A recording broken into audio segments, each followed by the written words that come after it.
yeffe tulina okuyimirira mu bibuuzo ebyo, yeffe tulina okuddamu ebibuuzo ebyo, yeffe ansa ez'ebibuuzo bino ebibuuzibwa nga ffe tulina okuyimirirawo abantu abo basobole okuwulira Kristo, abantu abo basobole okuwulira ku bujulizi bwo, abantu abo basobole okuwulira ku Katonda by'akoledde.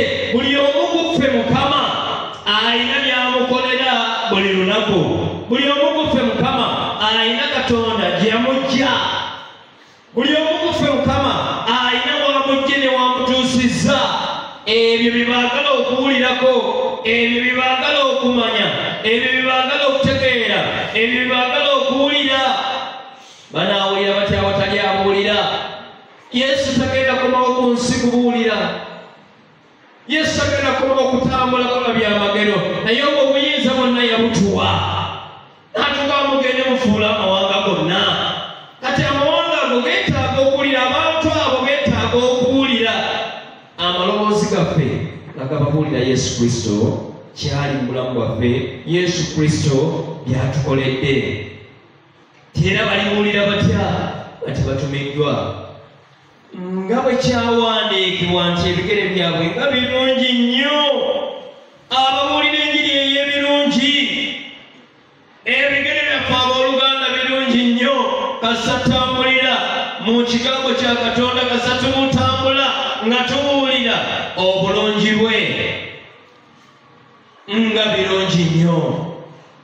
Abantu abo leka bawulire ku Kristo by'akoledde, abantu abo leka bawulire, leka banno b'osoma nabo mu abayizi abakyasoma babuulire, Katonda wange ankuumye, Katonda wange ankoledde ebikulu, Katonda wange ampadde amagezi, Katonda wange awadde bazadde bange fiizi, Katonda wange ampadde amagezi.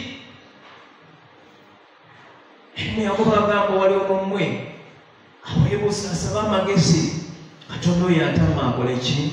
Amuwa amagezi. Beetaaga okuwulira.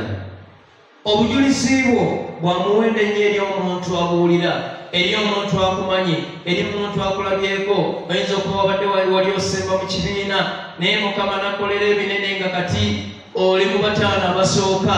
Obwo bujulizi banno beetaaga okukola ki? Okubuwulira.